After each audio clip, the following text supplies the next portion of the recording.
राधे राधे। हरे कृष्णा। गुरु ब्रह्मा गुरु विष्णु गुरु देवो महेश्वरा, गुरु साक्षात पर ब्रह्मा, तस्मै श्री गुरुवे नमः।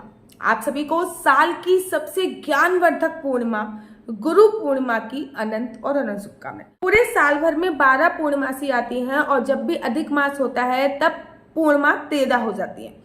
याद रखिए, पूरे महीने में केवल एक ही पूर्णिमा होती है और पूर्णिमा जैसे कि नाम से ही आपको प्रतीत हो रहा है कि पूर्णिमा का व्रत रहने से हमारी जिंदगी में सब कुछ संपूर्ण हो जाता है। किसी भी प्रकार से कोई भी रुकावट नहीं रहती, सब कुछ संपूर्ण हो जाता है पूर्णिमा का व्रत रखने से। तो आज हम लोग बात करेंगे गुरु पूर्णिमा के बारे में।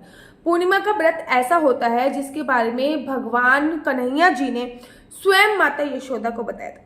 माता यशोदा ने जब कन्हैया जी से पूछा कि इतने दिन हो गए, मेरे को एक अच्छा सा व्रत बताओ कि संतान की दीर्घ आयु के लिए, और इतने दिनों तक मुझे संतान की प्राप्ति नहीं हुई थी और मैं हमेशा सुहागिन रहूं, उसके लिए कोई एक व्रत हो जो पति के लिए भी हो, बच्चों के लिए भी हो, हमारे भौतिक सुखों के लिए भी हो। तो कन्हैया जी ने बोला था कि मैया, पूर्णमासी का व्रत रखने से जिंदगी में सब कुछ संपूर्ण हो जाता है, किसी भी प्रकार की कोई भी रुकावट नहीं रहती है। तो मैं आज बात करने वाली हूँ गुरु पूर्णिमा के बारे में। गुरु पूर्णिमा में अपने गुरुजनों की पूजा अर्चना वंदना भी की जाती है। देखो, पहली बात तो पूर्णिमा तिथि किसको डेडिकेट होती है? माता लक्ष्मी को। कहते हैं पूर्णमासी वाले दिन माता लक्ष्मी रात्रि के समय पृथ्वी लोक पर विचरण करती हैं और जो भी उनके नाम की पूजा अर्चना वंदना, रात्रि मतलब शाम के समय पृथ्वी लोक पर विचरण करती हैं, और जो भी उनके नाम की पूजा अर्चना वंदना कर रहे होते हैं उनके वारे न्यारे हो जाते हैं। दूसरा, पूर्णिमासी जी का जो व्रत होता है भोले बाबा को भी डेडिकेट होता है, क्योंकि पूर्णिमासी के व्रत में भोले बाबा की विशेष पूजा अर्चना वंदना करी जाती है, रुद्र अभिषेक कराया जाता है, ठीक है ना, भोले बाबा की शिवलिंग का अभिषेक किया जाता है। तीसरा होता है पूर्णमासी का जो व्रत होता है, आप लोगों ने देखा होगा, उसमें सत्यनारायण भगवान की पूजा अर्चना वंदना होती है। पहले जमाने में, पहले क्या, आज से अगर मैं 10-20 साल पहले की बात करूं तो आज से 10-20 साल पहले सभी लोग पूर्णमासी पे अपने घर पे सत्यनारायण की कथा कराते थे। कहते हैं पूर्णमासी का व्रत रखने से धन दौलत यश वैभव मान सम्मान प्रतिष्ठा आपके घर में हमेशा भंडारे भरे रहते हैं, तो ये सबकी भी प्राप्ति होती है। और चौथा जो होता है वो होता है कि आपको चांद की पूजा अर्चना वंदना करनी होती है। बिना चांद को देखे पूर्णमासी का व्रत आधा अधूरा होता है। और पांचवा तो विष्णु भगवान का तो पता ही है कि विष्णु भगवान से संबंधित पूर्णमासी का व्रत होता है। तो एक पूर्णिमा का व्रत आपको 5 फलों की प्राप्ति कराता है। और वहीं मैं गुरु पूर्णिमा की बात करूं तो गुरु पूर्णिमा का जो व्रत होता है वो तो हमारे गुरु से भी संबंधित होता है। गुरु के बिन ज्ञान की असंभव होती है, तो गुरु पूर्णिमा बहुत इंपॉर्टेंट है। पहले तो मैं आपको बता दूं कि पूर्णमासी के दिन आपको करना क्या चाहिए। देखो, अगर आप व्रत रखते हो तो बहुत अच्छी बात है। अगर आप व्रत नहीं रखते हो तब भी आपको कुछ नियमों का पालन करना चाहिए। जैसे कि पहले उन नियमों के बारे में बताती हूँ कि अगर आप व्रत नहीं रखते तो आप क्या क्या कर सकते हो। सफेद रंग के वस्त्र पहन सकते हो। पूर्णमासी पे चांद पृथ्वी की सबसे ज्यादा नजदीक होता है, तो पूर्णमासी पे सफेद रंग के वस्त्र पहनने चाहिए ताकि चांद की जो शीतलता है, चांद की जो पॉजिटिव वाइब्रेशन है वो हम पर ज्यादा से ज्यादा पड़े। पूर्णमासी पे मैं एक प्लांट बताती हूँ आपको, लक्ष्मी प्लांट जिसको बोलते हैं। जिन लोगों ने मुझसे खरीदा होगा आपको पता होगा। लक्ष्मी प्लांट को चार्ज अवश्य किया करो, चांद की रोशनी के नीचे रखा करो और उसको देखकर मैनिफेस्ट किया करो, अर्थात उसको देखकर जो भी विश मांगनी होती है वो पूरी करा करो। पूर्णमासी पे खीर अवश्य बनाया करो। जैसे कि अमावस्या पे दिन में खीर बनाई जाती है, वैसे पूर्णमासी पर शाम को भी खीर बनाने की बहुत बड़ी महिमा होती है। तो पूर्णमासी पे शाम को खीर अवश्य बनाएं। पूर्णमासी पर चांद को अर्घ अवश्य दे। अर्घ का मतलब होता है चांद को जल समर्पित करना। अगर व्रत नहीं भी है तब भी पूर्णमासी पे चांद को जल अवश्य दें। एक लोटा लीजिए, लोटे में थोड़ा सा जल डालिए, थोड़ा सा दूध डालिए, थोड़ा सा अक्षर डालिए, थोड़ी सी चीनी डालिए और चांद को जल दीजिए। ओम सोम सोमाय नमः, ओम सोम सोमाय नमः। और वहीं पे खड़े होके चांद की 7 परिक्रमा करना है, एक ही जगह पे खड़े हो। कुछ देर पूर्णमासी पे छत पे जाके चांद को अवश्य देखना चाहिए, जिससे आपका मानसिक संतुलन एकदम ठीक होता है और यश वैभव मान सम्मान की प्राण की प्रतिष्ठा होती है। पूर्णमासी में पानी में दूध डाल के अवश्य नहाएं। पूर्णमासी पर अपने बालों पर और तलवों पर छाछ होती है ना, छाछ हमारे यहाँ पे लस्सी या मट्ठा बोलते हैं, वो लगाने की बहुत बड़ी महिमा होती है, जिससे आपको चांद की मार नहीं पड़ती, अर्थात चांद की नेगेटिव मार नहीं पड़ती है। अब जिन लोगों का व्रत होता है वो क्या करते हैं, पूर्णमासी पे सुबह सुबह जल्दी उठना चाहिए। पानी में देखो, अगर आसपास कहीं नदी वगैरह है तो ये मौका नहीं गंवाना चाहिए। जब भी हम वृंदावन धाम में होते हैं तो हम क्या करते हैं, हमारे पास में ही यमुना मैया है, हम लोग यमुना जी पे चले जाते हैं पूर्णमासी पे एकादशी वाले दिन और यमुना स्नान करके आते हैं। या फिर जहाँ अगर हम अपने हरिद्वार वाले घर में होते हैं तो गंगा जी में चले जाते हैं, स्नान करके आ जाते हैं। लेकिन अगर ये सब चीजें पॉसिबल नहीं हो पाता है तो हम लोग अपने पूर्णमासी वाले दिन घर में पानी में दूध जरूर डालो, बाकी गंगा जल यमुना जल तो डाल ही सकते हो, लेकिन दूध डालने की बहुत बड़ी महिमा है। दूध और दही डालकर पूर्णमासी वाले दिन स्नान करने की बहुत बड़ी महिमा है। सूर्य उदय होने से पहले ही अगर स्नान कर लिया जाए तो बहुत अच्छा है। पूर्णमासी पे सफेद चीजों का बड़ा विशेष महत्व होता है, तो इसलिए मैं सफेद रंग के कपड़े पहनने की प्रधानता देती हूँ। अब सुहागन महिलाएं हैं दीदी, हम सफेद रंग के कपड़े नहीं पहन सकते, ऐसे में क्या करें? अगर आप भी सुहागन महिला हो, सफेद रंग के वस्त्र इत्यादि आप नहीं पहन सकते तो कुछ बातों का विशेष ध्यान दीजिए। नंबर पहली बात, सफेद के साथ पीला हो गया कंट्रास्ट में, वो पहन सकते हैं। सफेद के साथ आप लोग लाल हो गया कंट्रास्ट में, वो पहन सकते हैं। पूर्णमासी उसके बाद वस्त्र पहनकर पूरे पानी में गंगा जल डाल के नहाने की बहुत बड़ी महिमा होती है, लेकिन अगर पानी में गंगा जल डाल के नहीं नहा पाए तो क्या कर सकते हैं? वैसे तो पूरे घर में गंगा जल छिड़कने की बहुत बड़ी महिमा होती है, लेकिन पूरे घर पे गंगा जल नहीं छिड़क पाए तो क्या कर सकते हैं? बहुत सिंपल सा तरीका है। फिर आपको पूरे घर में पानी में दूध डाल के छिड़कना चाहिए, इससे माता लक्ष्मी की कृपा अपार बरसती है। अच्छा, पूर्णमासी से एक रात पहले भी एक उपाय किया जाता है। पीली सरसों होती है, माता लक्ष्मी को अपनी तरफ आकर्षित करती है और आपके घर की जो नेगेटिविटी होती है वो भी खत्म करती है। तो क्या करना है आपको?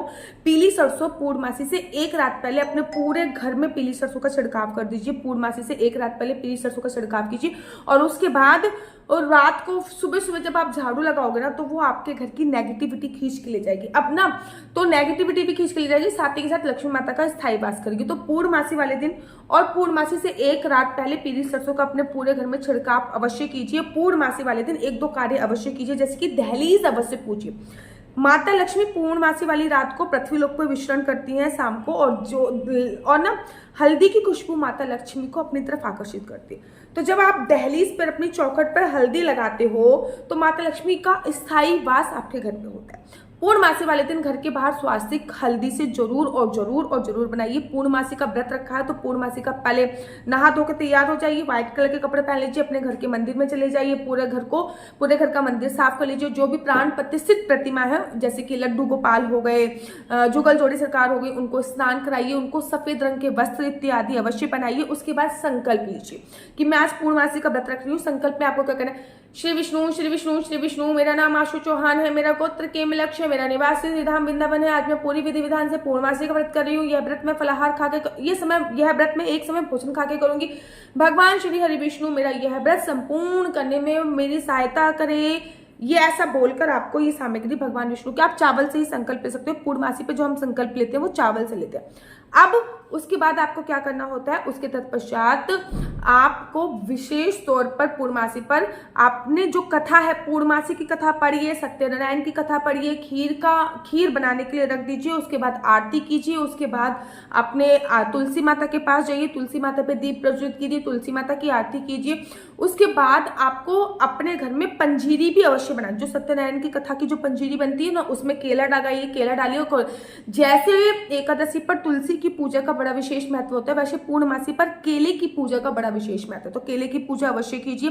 इस दिन ना पूर्णमासी का अगर आप व्रत रखते हो तो केला मत खाइए, ठीक है ना, क्योंकि केले की पूजा का बड़ा विशेष महत्व होता है। अच्छा, ये वाली जो पूर्णिमा है ये गुरु पूर्णिमा है, इसके बाद में अभी मैं डिटेल में बाद में बताऊंगी, ठीक है ना। उसके बाद शाम की पूजा का वक्त होता है। जब भी चांद निकलने का समय हो, एक लोटा लीजिए, उस लोटे में थोड़ा सा दूध डालिए, थोड़ा सा दही डालिए, थोड़ा सा चावल डालिए। चावल का एक भी दाना टूटा नहीं होना चाहिए, चावल अक्षित होना चाहिए। थोड़े से चावल डालिए, थोड़ी सी चीनी डालिए और चांद के पास चले जाइए, चांद को वो जल चढ़ाइए। ओम शोम शोमाय नमः, ओम शोम शोमाय नमः ऐसे बोलते हो 7 बार चांद को जल चढ़ाइए। वहीं पे खड़े होकर चांद की 7 परिक्रमा कीजिए। जो जल आप चढ़ा रहे हो वो आपके पैरों पे नहीं आना चाहिए, तो किसी बर्तन को रख के या फिर गमले को नीचे रख के जल चढ़ाइए। थोड़ा सा जल नीचे भी लेके आइए, अपने घर की चौखट पे चढ़ाइए, अपने पूरे घर में वो जल छिड़किए। जो खीर बनाइए वो थोड़ी देर चांद को भोग लगा के, भगवान विष्णु को भोग लगाकर, माता लक्ष्मी को भोग लगा के पूरी उससे ही आपको अपने व्रत का विश्राम करना होता है। पूर्णमासी वाले दिन रात को ना चांद के दर्शन करना, चांद पे बैठ के मेडिटेशन करना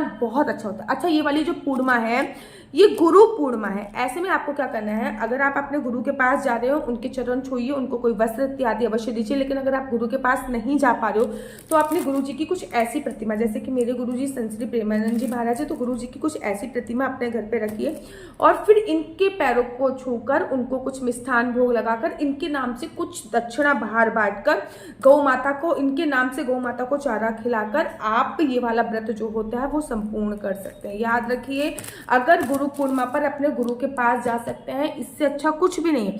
लेकिन अगर गुरु पूर्णिमा पर अपने गुरु के पास नहीं जा सकते तो ऐसा आप पूजा अर्चना वंदना कर सकते हैं। अब मैं आपको बता, पूर्णमासी तिथि का जो प्रारंभ हो रहा है वो 10 जुलाई को रात को ये समझ लीजिए 10 जुलाई की रात्रि को 1:30 बजे के आसपास हो रहा है, या तो फिर आप ये समझ लीजिए 9 जुलाई की रात्रि को हो रहा है, 10 जुलाई की सुबह हो रहा है, मतलब रात को 1:30 बजे के आसपास पूर्णमासी तिथि का प्रारंभ हो रहा है। सूर्योदय के साथ हम पूर्णमासी बनाते हैं और हमको चांद भी 10 जुलाई को मिलने वाला है, क्योंकि 11 जुलाई को सुबह सुबह 2 बजे पूर्णमासी तिथि खत्म हो जाएगी।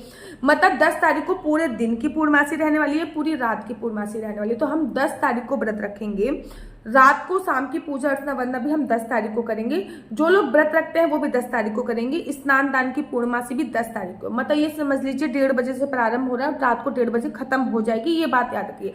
तो हम स्नान दान की पूर्णिमा, व्रत की पूर्णिमा सभी हम 10 जुलाई को ही करेंगे। याद रखो, चांद्र उदय होने का जो समय है वो 7:11 है।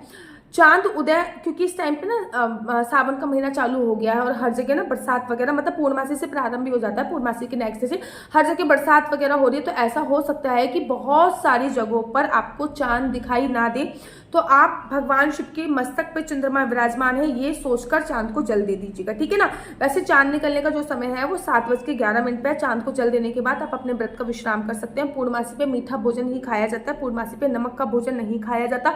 सुबह की जो पूजा का समय है वो 5:52 से लेकर 7:52 तक का है। शाम की पूजा का जो समय निकल के आया है वो है 4:16 से लेकर 5:04 का। उसके बाद चांद को निकलने के बाद आप पूजा अर्चना वंदना कर सकते हो। पूर्णमासी बहुत शुभ संयोगों के साथ आई है। पूर्णमासी पे जो राहु काल का समय है वो 1:30 बजे से लेकर 3 बजे तक है। 2 बजे तक भद्रा का साया भी है, लेकिन भद्रा पाताल लोक में है तो आपको कोई दुखद परिणाम नहीं देगी। 1-2 चीजें आप लोग जरूर कीजिएगा। पूर्णमासी पे हमेशा और हमेशा लक्ष्मी जी की पूजा अर्चना वंदना कीजिए लक्ष्मी प्राप्ति के लिए।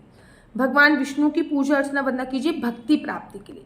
भगवान शिव की पूजा अर्चना वंदना कीजिए संतान प्राप्ति के लिए और दीर्घ आयु के लिए। चांद की पूजा अर्चना वंदना कीजिए अपनी मेंटल स्ट्रेस को दूर करने के लिए। पूर्णमासी पे सफेद रंग की चीजों के दान की बहुत बड़ी महीनों में होती है, तो चावल हो गया, चीनी हो गई, ये सब चीजें दान कीजिए। छाछ जो होती है, लस्सी, इसका उपाय बताती हूँ, उससे अपने पैरों को धोइए और अपने पैरों को साफ अवश्य कीजिए। तो पूर्णमासी जो है वो 10 तारीख की है। आप सभी को गुरु पूर्णिमा की अनंत और अनंत शुभकामना। मेरा नंबर आपको नीचे स्क्रीन पे दिख रहा होगा। मेरा नंबर है 4/9-20-25-65। I repeat again, 4/9-20-25-65। आपका बच्चा जॉब करेगा या बिजनेस करेगा? बिजनेस करेगा तो किस फील्ड में बिजनेस करेगा, जॉब करेगा तो किस सेक्टर में जॉब करेगा, क्या है आपके बच्चे का लकी नंबर, क्या है आपके बच्चे का लकी कलर, क्या कुंडली में राजयोग है या नहीं है, सरकारी नौकरी का योग है या नहीं, संतान प्राप्ति का योग कब है, ये सभी जानकारी आप मेरे से कुंडली के माध्यम से प्राप्त कर सकते हैं कि विदेश जाने की संभावना कितनी है, सरकारी नौकरी की संभावना कितनी है, शादी का योग कब है, संतान प्राप्ति का योग कब है, हस्बैंड वाइफ में आपस में बन नहीं रही तो उसके लिए क्या कर सकते हैं, सभी जानकारी आप मेरे से कुंडली के माध्यम से प्राप्त कर सकते हैं। लेकिन कुंडली देखना बिल्कुल भी फ्री नहीं है, उसके थोड़े से चार्जेस हैं। और इस नंबर पे मुझसे किसी भी प्रकार से कोई भी क्वेश्चन आंसर पूछने के लिए फोन मत कीजिएगा। ये नंबर केवल और केवल कुंडली दिखाने के लिए ही दिया गया है। गुरु जी की इस प्रकार की प्रतिमा मंगाने के लिए जो नंबर दिया है उस पर संपर्क कर सकते हो। राधे राधे, हरे कृष्णा। विभिन्न प्रकार की असली तुलसी माला आप लोगों के लिए मैं लेके आई हूँ और ये 100% ओरिजिनल तुलसी माला है। विभिन्न प्रकार की असली तुलसी माला, रुद्राक्ष की माला 30 रुपये से प्रारंभ होकर मेरे पास 1500 रुपये तक की तुलसी माला है। कार्ड वाली तुलसी माला, 1 राउंड वाली तुलसी माला, 2 राउंड वाली तुलसी माला, लड्डू गोपाल की तुलसी माला, विभिन्न प्रकार की अलग अलग प्रकार की तुलसी माला सीधा वृंदावन धाम से आपके लिए है। आप अपने अनुरूप मेरे से ये तुलसी माला मंगा सकते हैं, जितना आपका बजट हो उस हिसाब से। 10 साल तक चलने वाली तुलसी माला, कार्ड वाली तुलसी माला, लैब टेस्ट वाली तुलसी माला, न केवल तुलसी माला, अबे तो आप लोगों के लिए लड्डू गोपाल के साबुन, लड्डू गोपाल का इत्र, लड्डू गोपाल को लगाने वाला खस का इत्र, लड्डू गोपाल को लगाने वाला चंदन, सभी प्रकार के चंदन आप लोगों के लिए उपलब्ध भी हैं। न केवल तुलसी माला है बल्कि हाथ में पहनने वाले राधा नाम के बहुत सुंदर से ब्रेसलेट भी आप लोगों के लिए उपलब्ध हो रहे हैं। राखी आने वाली है तो विभिन्न प्रकार की हमारे पास राखियां भी उपलब्ध हैं। आपने भाइयों को इस बार राधा नाम की राखी बांधी ताकि उन पर भी राधा रानी की असीम और असीम कृपा उन पर बनी रहे। न केवल राधा नाम की राखी हमारे पास उपलब्ध है, अपितु लैब सर्टिफिकेट द्वारा बनाई गई राधा नाम की राखी भी हमारे पास है। इसमें हमने एक्स्ट्रा कराया हुआ ताकि ये 100% ओरिजिनल हो। असली तुलसी की विभिन्न प्रकार की डिजाइनर तुलसी माला भी हमारे पास उपलब्ध है। आप देख सकते हो चोटी वाली माला, जाली वाली माला बहुत ही सुंदर लुक देती हैं और बहुत ही कम प्राइस में आप लोगों के लिए 100% ओरिजिनल प्रोडक्ट हम लोग लेके आए हैं। तो देर किस बात की, नीचे दिए गए नंबर पर अभी के अभी ऑर्डर कीजिए और अपना ऑर्डर प्लेस करवा लीजिए। 100% ओरिजिनल तुलसी माला, क्योंकि आजकल ओरिजिनल प्रोडक्ट मिलना बहुत ही मुश्किल है। विभिन्न विभिन्न प्रकार की डिजाइनें और विभिन्न विभिन्न प्रकार के आप लोगों को उपलब्ध हो जाएंगे। न केवल तुलसी माला अपितु हमारे पास संत श्री प्रेमानंद जी की प्रतिमा भी बहुत सुंदर सुंदर है, जो कि हम आगे आपको वीडियो में दिखाते हैं। जल्दी से ऑर्डर कीजिए हरि बोल मार्ट में, और नीचे जो दिया हुआ नंबर है उस नंबर पर संपर्क करके आप विभिन्न विभिन्न प्रकार की तुलसी माला मंगा सकते हो। यहाँ पे भगवान राधा कृष्ण जी की तुलसी माला है, राधा नाम की तुलसी माला है। तो देर मत कीजिए, order place now. Radhe Radhe, Hare Krishna. और भी बहुत सारा सामान है जो आप हमसे मंगवा सकते हैं। राधे राधे, हरे कृष्णा, हरि बोल।